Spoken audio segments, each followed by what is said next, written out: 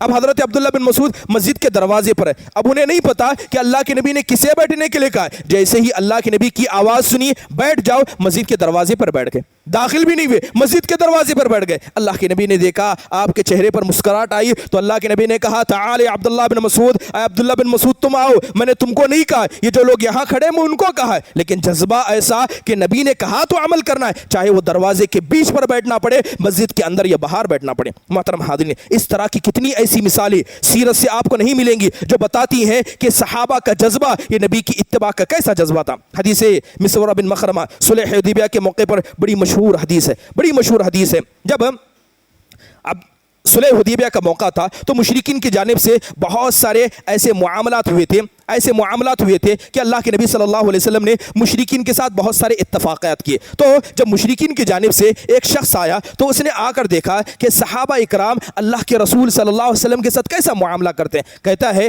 کہ خدا کی قسم میں دیکھتا تھا کہ اللہ کے نبی صلی اللہ علیہ وسلم نے وضو کا پیالہ منگایا، آپ نے ایک پیالہ منگایا، آپ علیہ الصلوۃ والسلام اس کو لے کر وضو کرنے لگے۔ کہتے ہیں کہ خدا کی قسم ایک قطرہ پانی بھی صحابہ نیچے نہیں گرنے دیتے تھے، نیچے صحابہ کے ہاتھ تھے، قطرہ گرتا صحابہ اکرام نبی کے وضو کا پانی لیتے اور اپنے چہروں پر ہاتھوں پر مل لیتے۔ تو کہتے ہیں کہ میں نے بڑے بڑے سرداروں کو دیکھا تھا، لیکن جتنی تعظیم، جتنا احترام وہ اللہ کے نبی کا صحابہ کرتے ہیں میں نے کسی کو ایسا نہیں دیکھا۔ معاملہ تو یہ تھا کہ صحابہ کرام نگاہ بھر کر اللہ کے رسول کو نہ دیکھا کرتے، آپ کہتے سب خاموش ہو جاتے، آپ کھڑے ہو جاتے، سب بیٹھ جاتے۔ یہ صحابہ اکرام رضوان اللہ علیہم اجمعین کا نبی کی اتباع اور احترام کا جذبہ تھا۔ محترم حاضرین، صحابہ اکرام تو نبی کے ایسے متبع تھے کہ بڑے بڑے معاملات ہوئے، یہاں اپنا غیر نہیں، اگر ان کا سگا باپ بھی ہوتا جو نبی کا مخالف ہوتا اور نبی کی اتباع کی نبی صلی اللہ علیہ وسلم کی مخالفت کرتا، صحابہ اکرام بخشا نہیں کرتے۔ بڑی حدیث مشہور ہے کہ عبداللہ بن ابی بن سلول یہ منافقوں کا سردار تھا۔ ایک مرتبہ اللہ کے رسول صلی اللہ علیہ وسلم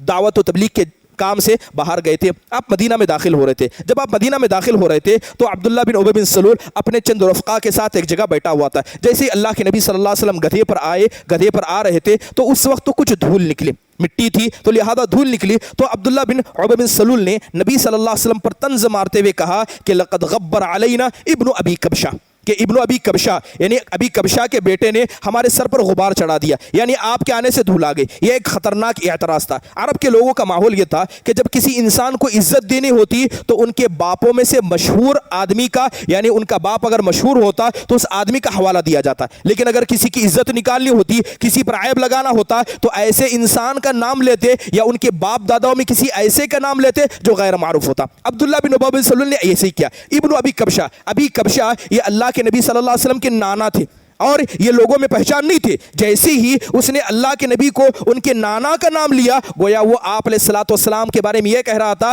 کہ نہ آپ کے نانا کوئی جانتا نہ آپ کو کوئی جانتا، ایک اعتبار سے عیب دلایا۔ اللہ کے نبی صلی اللہ علیہ وسلم نے دیکھا تو آپ علیہ الصلوۃ والسلام نے کہا انا النبی لا کذب انا ابن عبد المطلب، اللہ کے نبی کہتے ہیں کہ میں نبی ہوں، میں جھوٹا نہیں بھی نہیں ہوں، اور میں ابن ابی کبشہ نہیں عبد المطلب کا بچہ ہوں۔ عبد المطلب بڑے معروف تھے، قوم کے سردار تھے، اس نے ایسے انسان کا نام لیا جسے کوئی جانتا نہیں تھا، تو اللہ کے نبی نے ابو طالب کا عبد المطلب کا نام لیا جو بڑے معروف تھے۔ یہ سارا معاملہ ہوا۔ اب یہ معاملہ ہونے کے بعد عبداللہ بن ابی بن سلول کے بیٹے عبداللہ جو مسلمان تھے اللہ کے نبی صلی اللہ علیہ وسلم کے پاس آئے۔ اب ان کو پتا چل چکا تھا کہ عبداللہ بن ابی بن سلول نے اللہ کے نبی کے ساتھ کیسی بدتمیزی کی. آ کر کہتے ہیں والذی اکرم، کہتے ہیں اس ذات کی قسم جس ذات نے آپ کو عزت دی ہے، والذی انزل علیک الکتاب، اس ذات کی قسم جس ذات نے آپ پر قرآن کو نازل کیا ہے، لئن امرتنی لآتیتک بعنقی، آپ مجھے حکم دے میں اپنی باپ کی گردن کو لا کر آپ کے سامنے رکھ دوں گا. آپ مجھے حکم دے میں آپ کے میرے باپ کی گردن کو لا کر رکھ دوں گا. اللہ کے نبی صلی اللہ علیہ وسلم کے سامنے جب بات کہی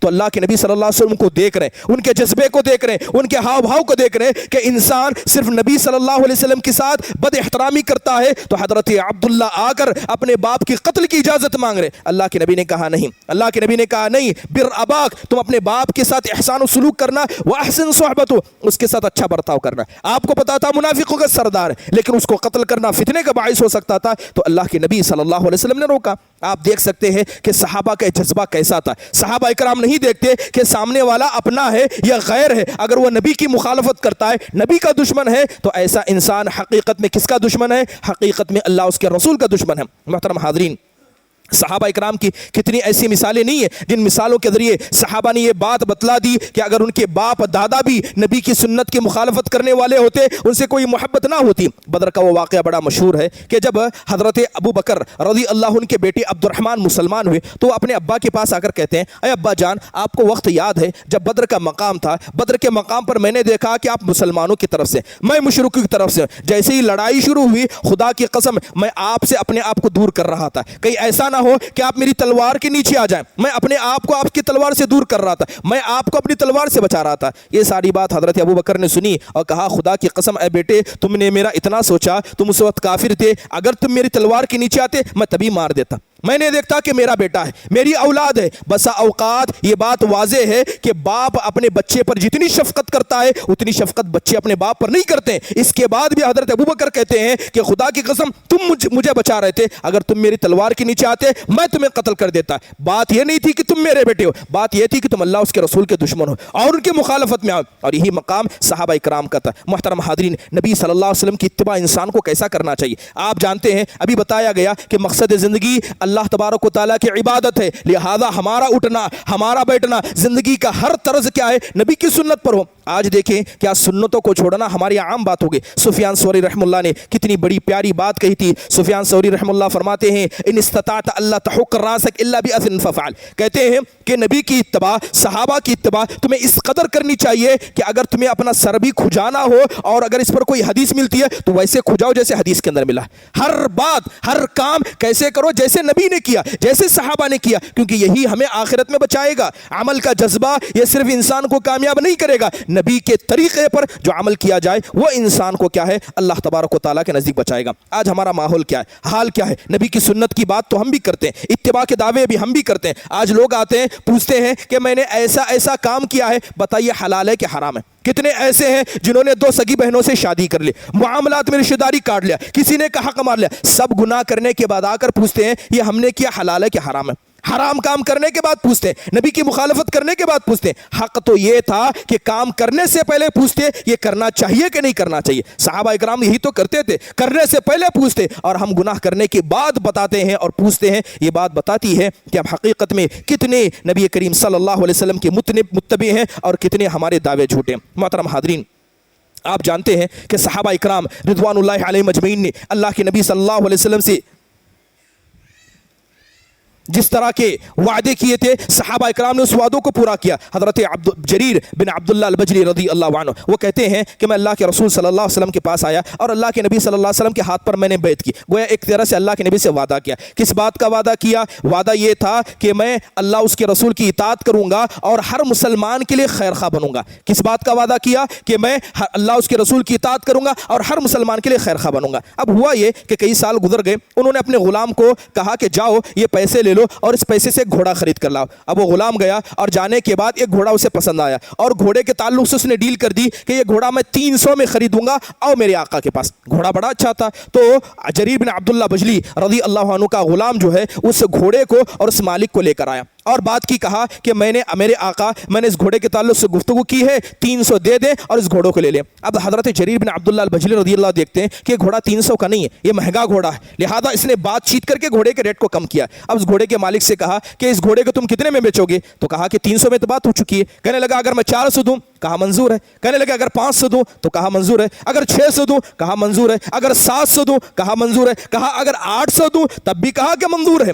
اب 800 نکال کر دے دیے اور وہ آدمی بڑی خوشی سے وہ اپنے گھوڑے کا رقم لے کر چلا گیا. اب غلام بڑا تعجب ہوا کہ تجارت مکاری ہے, تجارت چالاکی ہے, میں نے 800 کے گھوڑے کو 300 پر خریدا تھا اور آپ نے اسے 800 دے دیے. تو حضرت جریر بن عبداللہ بجلی کہتے ہیں کہ میں نے اللہ کے نبی سے وعدہ کیا تھا اور عہد کیا تھا کہ ہر مسلمان کے لیے خیر خواہ بنوں گا, میں اس کے 800 کے گھوڑے کو 300 پر خریدوں, یہ اس کی خیر خواہی نہیں ہے, یہ اس کے ساتھ مکاری ہے. لہذا اس کا گھوڑا 800 کا تھا, میں نے اسے 800 دیے اور اسی بات کا وعدہ میں نے اللہ کے رسول صلی اللہ علیہ وسلم سے کیا تھا. یہ اطاعت کا جذبہ یہ ہر انسان کے اندر ہونا چاہیے. محترم حاضرین, یاد رکھیے یہی اطاعت اللہ اس کے رسول کے لیے ہمیں کام آنے والی ہے. اس طرح کے بہت سارے واقعات ہیں جو ہمیں بتاتے ہیں کہ اللہ اس کے رسول صلی اللہ علیہ وسلم کی اطاعت کا جو جذبہ صحابہ کے اندر تھا, اسی جذبے کو ہمیں پیدا کرنے کی ضرورت ہے. اللہ تعالیٰ سے دعا ہے کہ اللہ تبارک و تعالیٰ اس طرح کا جذبہ ہمیں پیدا کرنے والوں میں سے بنائے. اللہ تعالیٰ ہمیں توفیق دے, اللہ اپنی رضامندی کے اظہار ہم سے کرائے. آمین. اقول قولی هذا استغفر الله لي ولكم ولسائر المسلمين من كل ذنب فاستغفروه انه هو الغفور الرحيم. السلام علیکم ورحمۃ اللہ وبرکاتہ.